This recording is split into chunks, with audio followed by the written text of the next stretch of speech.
Overexcitement and fanboyism can sometimes lead us into thinking the stupidest things and completely cloud our thoughts. It's incredibly important to keep track of consistency with reliable critics, especially near the release of a game. I've learned this the hard way, and I'm still learning to this day. Critics are a huge asset to the gaming industry, and whether you like them or not entirely depends on how you value criticism. And I know with the recent release of Donkey's video, there are plenty of YouTubers out there who are starting to spread the message of fuck the critics. Who cares what the critics think?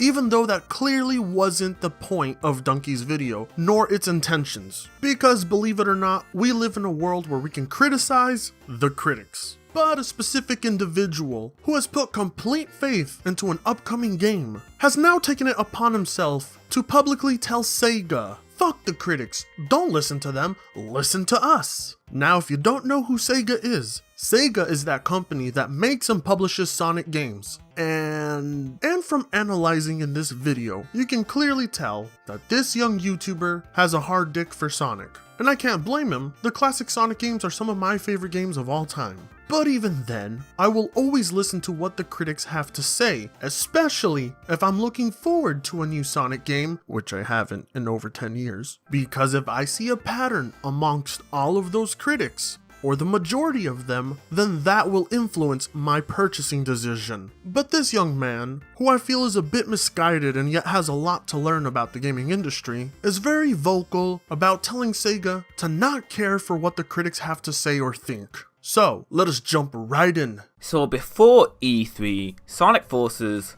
even though it wasn't getting praise from the fans, the critics actually really liked the game. The critics were really praising Sonic Forces for bringing back Sonic to his roots, supposedly. But wait, let me guess. At that point, you did care what the critics had to say. Because as long as it was something positive, then and only then were you willing to listen to what they had to say and take it into account.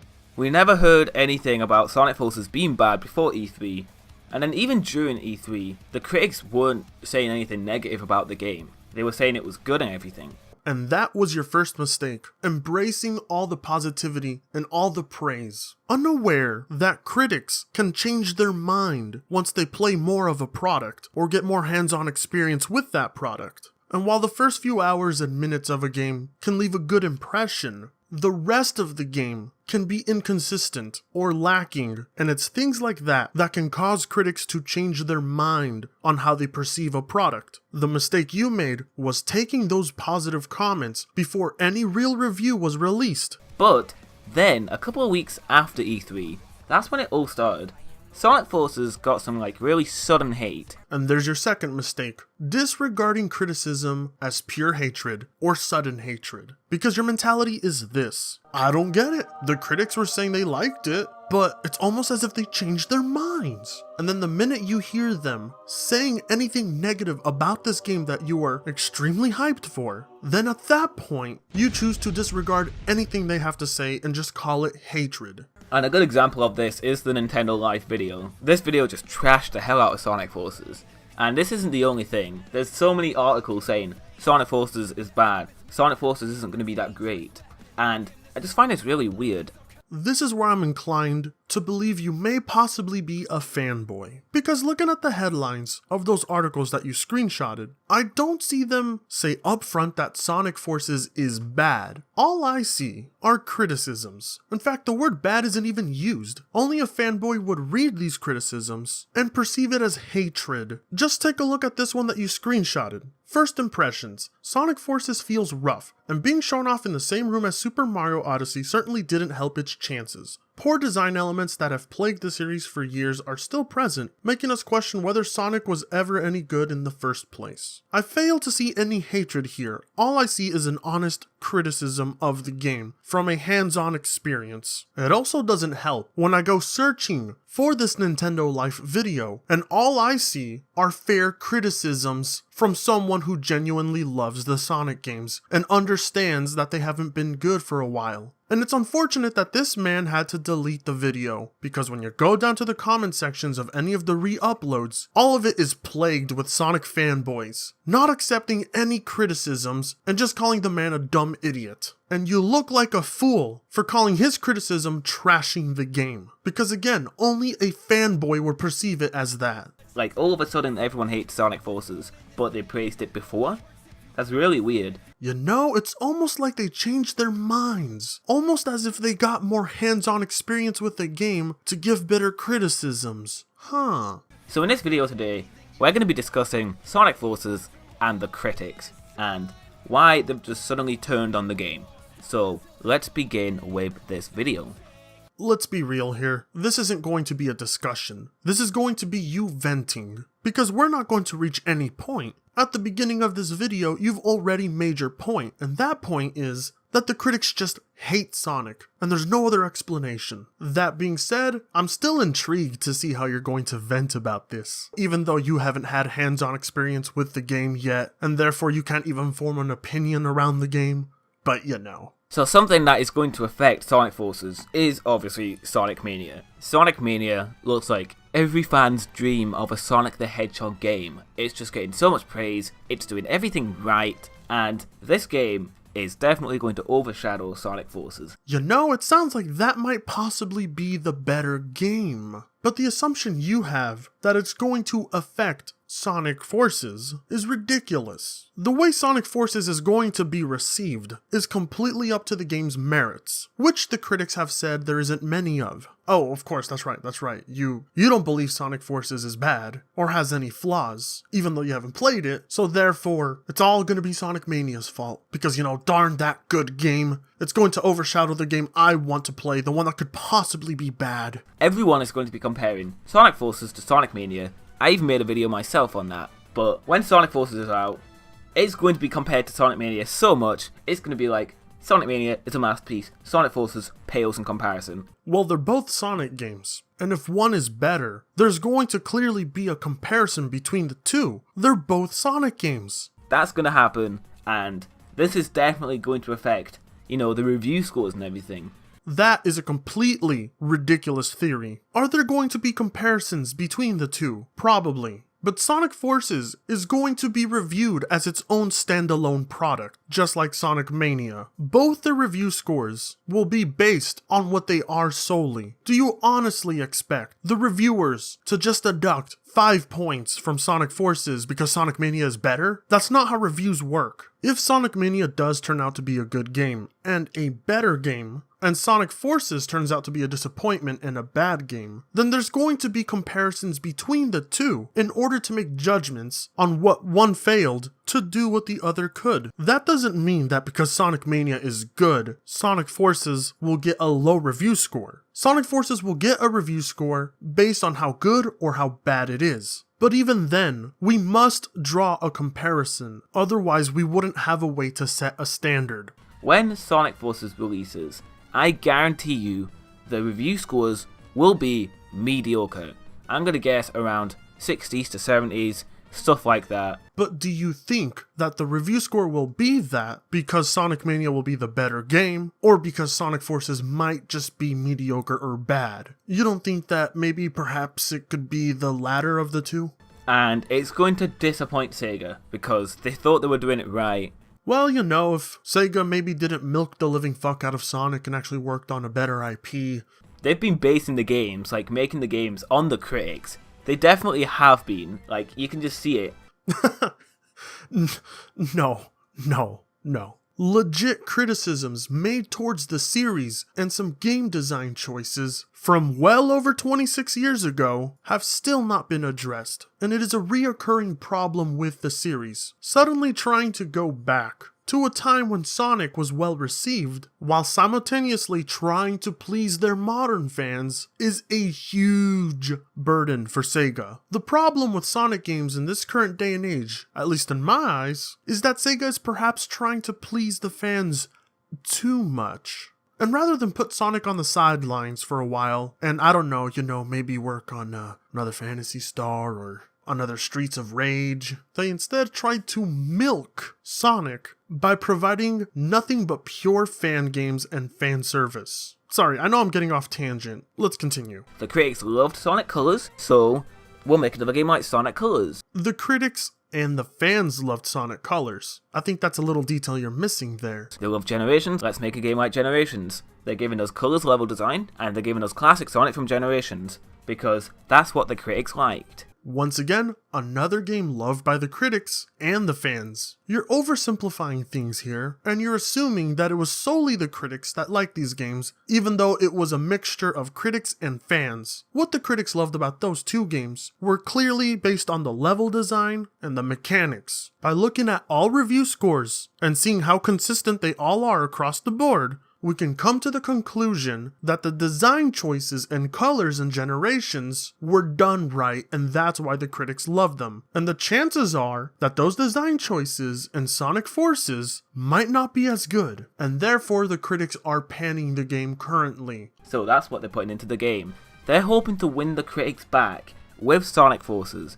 Good. As a game developer and publisher, that should be what you want, aside from the sales. You want positive feedback for excellent design choices, because in most cases, positive feedback can lead to better sales. And if the review scores are mediocre, they're just going to be confused, and they're not going to know what to do. What, do you think Sega's stupid? You don't think they're going to look at these reviews and then gather together as a team and discuss them? How a development team and a company perceives review scores and criticisms is all entirely up to them. They can be naive about those criticisms, or they can legitimately listen to them and try to make changes. They have many years in the business and have experience reading criticisms. And if they're going to continue to make the same boneheaded decisions that they have in the past, then it is out of your power, and you should go elsewhere for different products. But then again, fanboys don't see things that way. These mediocre review scores will probably affect the sales, because that always happens. Sonic Boom got terrible review scores. That game sold like absolute crap. Sonic Lost World sold mediocre, but it was on the Wii U, so I guess that makes sense, but the review scores were mediocre. Then good. Poor products that aren't worth your money should not sell well. Why would you ever hope for a poor product or a mediocre product to sell like hotcakes? If you're worried that a product will not sell as good as you're hoping it will because it's poor, then you need to reevaluate your ethics as a gamer. Now, I'm not saying that the review scores are going to affect the sales like immensely, unless the review scores are like really low, like 30s and like 2 out of 10s or stuff like that. Then it probably most likely will affect the sales, and this is going to affect Sega and Sonic Team most likely. Which is completely on them and not the critics, or Sonic Mania, which you are trying to blame. You couldn't possibly imagine that maybe, perhaps, it's all dependent on Sega and Sonic Team. Is it going to affect the next game?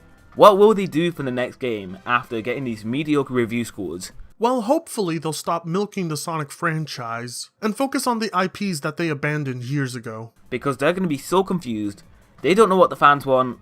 They're really aiming for the critics. They're trying to please the critics.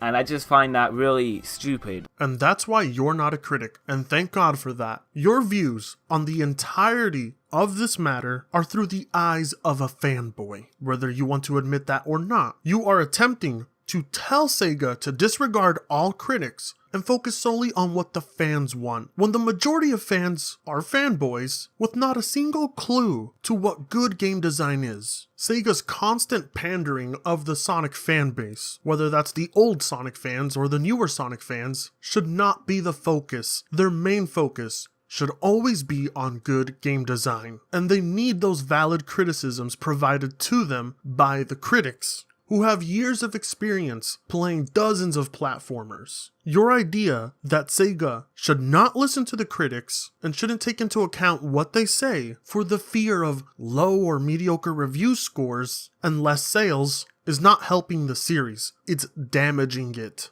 They should be aiming to please the fans. Pleasing the Sonic fanbase. Good one. And I just find that really stupid. They should be aiming to please the fans and not the critics. Because the critics are so like weird and backwards sometimes. It's like they'll praise something 1 second and then they'll just diss it the next second.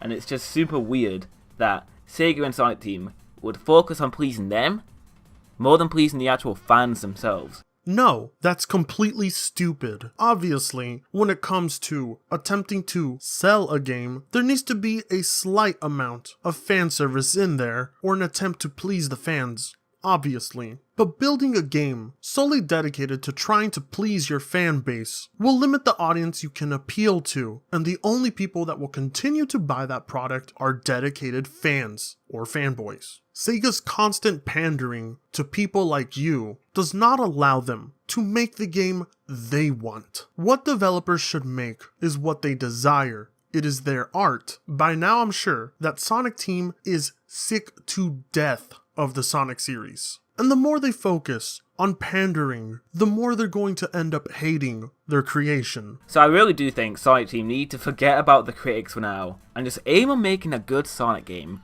without trying to please every single critic in the world.